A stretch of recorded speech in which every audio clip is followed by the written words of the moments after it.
घटस्फोटाच्या कागदपत्राचे काम पूर्ण करून मोहिनी माहेरी पोहोचली. तिचा चेहरा लालबुंद दिसत होता. बऱ्याच दिवसापासून डोळ्यात झोप नसल्यामुळे तिच्या डोळ्यांवर सूज आली होती. ती मानसिकदृष्ट्या आणि शारीरिकदृष्ट्या सुद्धा खूप थकलेली दिसत होती. आता पुढे काय?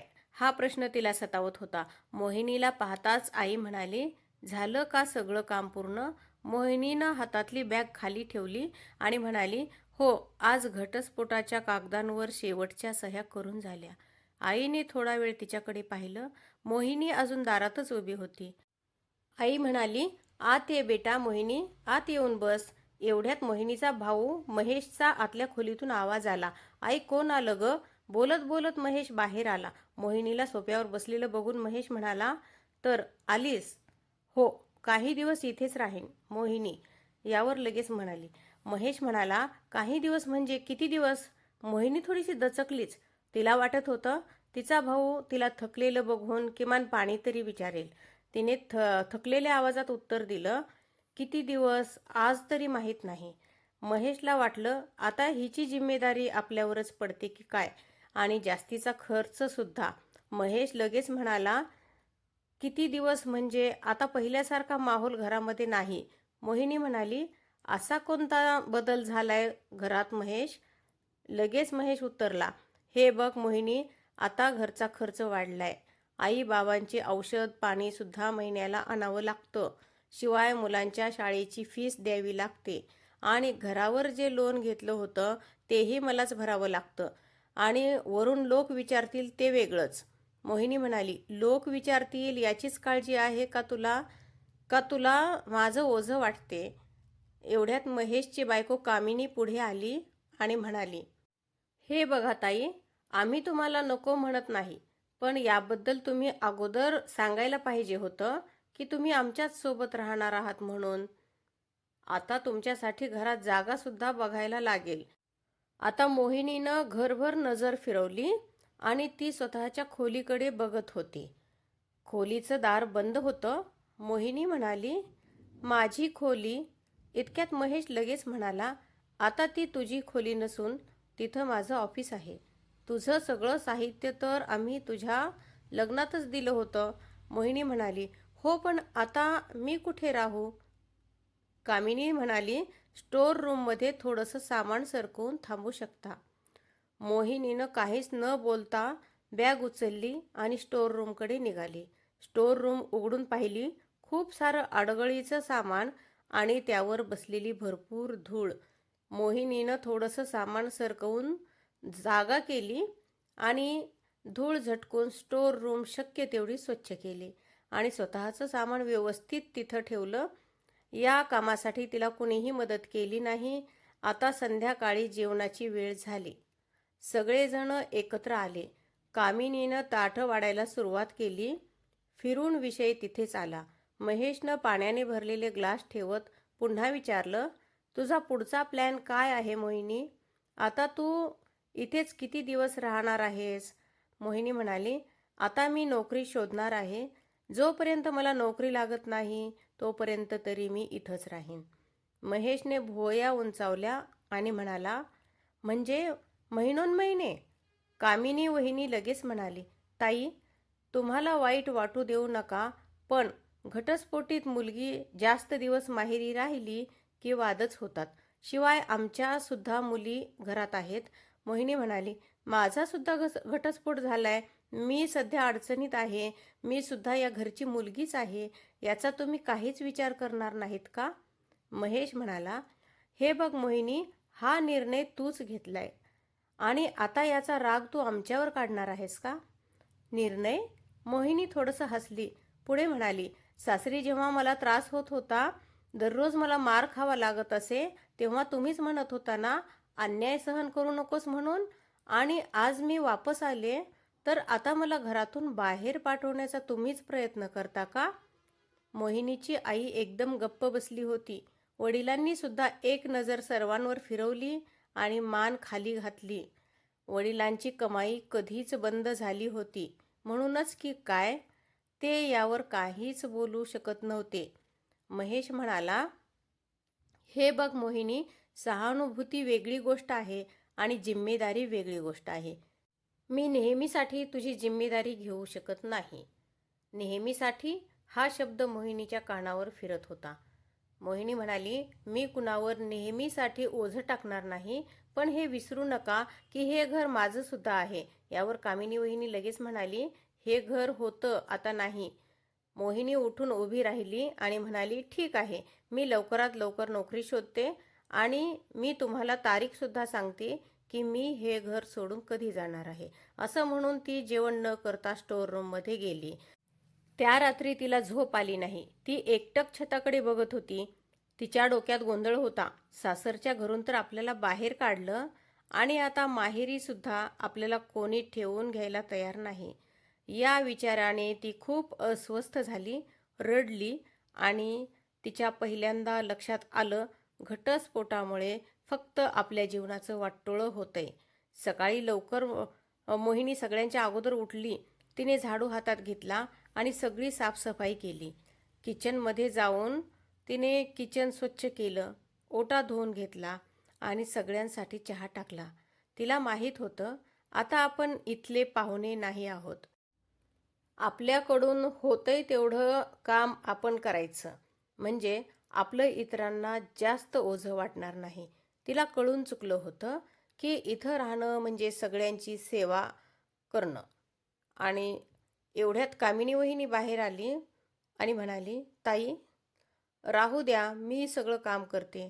मोहिनी म्हणाली, असू द्या, आता मी काय पाहुणी नाही किंवा माहेर वाशीनसुद्धा नाही. आता सगळेजण नाश्त्याला बसले. महेश मोहिनीला म्हणाला, कुठे नोकरी विचारलीस का? मोहिनी उत्तरली, कालच तर मी घरी आलीये, श्वास तरी घेऊ दे. जितक्या लवकर नोकरी बघशील तेवढं बरं, असं बसून काही होणार नाही. महेश म्हणाला.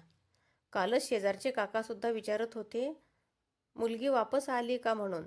आता प्रत्येकाला मी काय उत्तर द्यायचं? मोहिनी शांतपणे म्हणाली, हो, आली म्हणून सांगायचं. एवढं सोपं नसतं. महेश ओरडला, आमचीही काही इज्जत असेल ना? मोहिनी म्हणाली, माझी नव्हती का? थोडा वेळ तिथं शांतता पसरली. कामिनी म्हणाली, ताई, गोष्ट फक्त इज्जतीचीच नाही, तर समाजात राहावं सुद्धा लागतं. जर लोकांना कळालं की तुम्ही इथेच राहणार आहात तर त्यांचा आमच्याकडे बघण्याचा दृष्टिकोन बदलतो.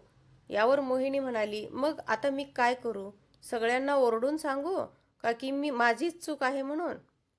आता महेशने मोठा श्वास घेतला आणि म्हणाला, हे बघ मोहिनी, 1-2 महिने ठीक आहेत, पण वर्षानुवर्ष असं चालणार नाही.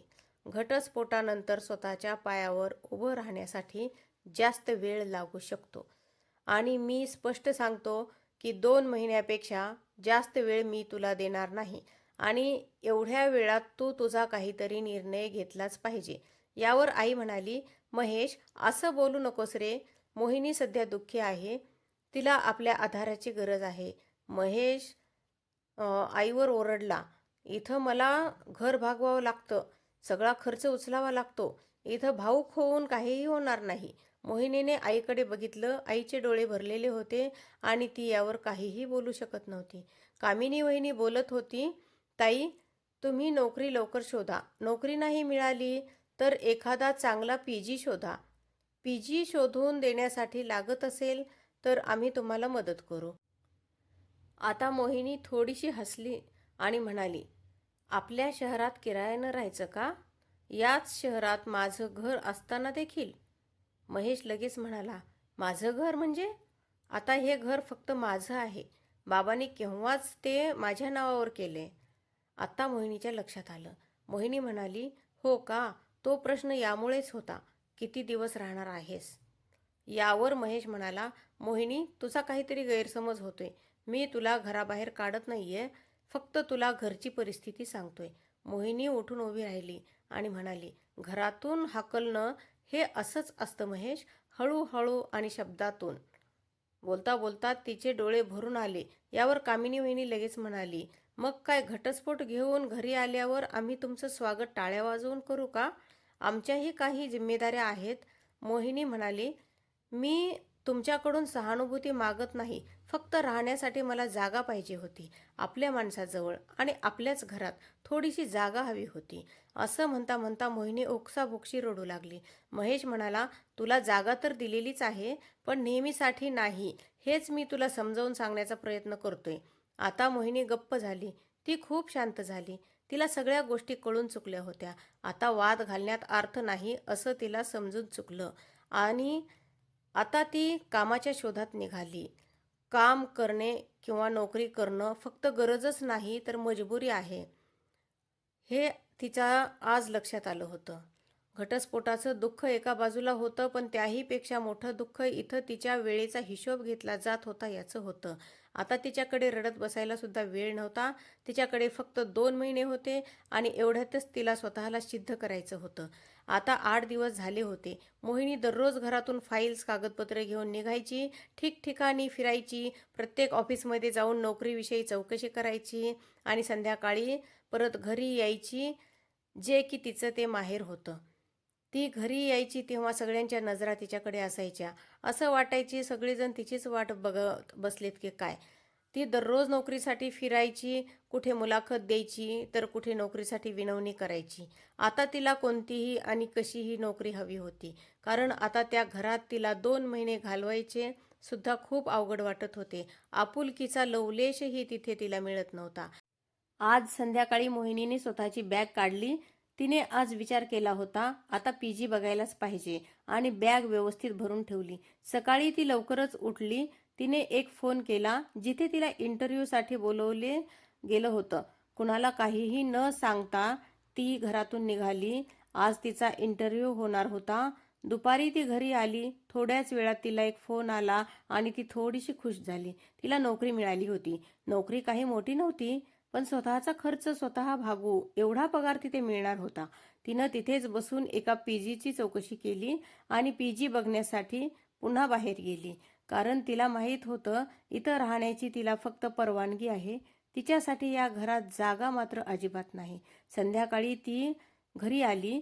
तिची आई घरामध्ये स्वयंपाक घरात पोळ्या लाटत होती. कामिनी वहिनी भाजी करत होती. महेश खुर्चीवर बसून टीव्ही बघत होता.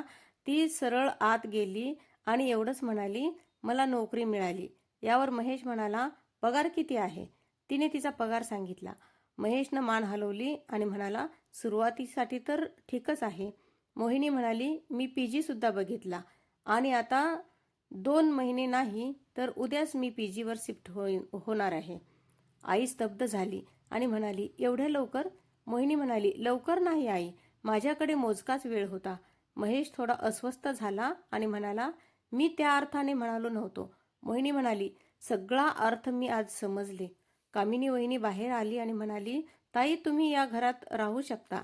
आता तुम्हाला नोकरी सुद्धा आहे. महेश म्हणाला, राहू शकतेस तू या घरात आमच्यासोबत. तू आता नोकरी करणार म्हणजे आर्थिक मदत सुद्धा होणार. मोहिनी थोडीशी हसली आणि म्हणाली, राहू शकले असते, पण आपुलकी आणि आपलेपणा हा पैशात किंवा विकत मिळू शकत नाही. काही वेळ तिथे शांतता पसरली आणि मोहिनी स्टोर रूममध्ये गेली. सकाळी ती लवकरच उठली, आपली बॅग उचलली.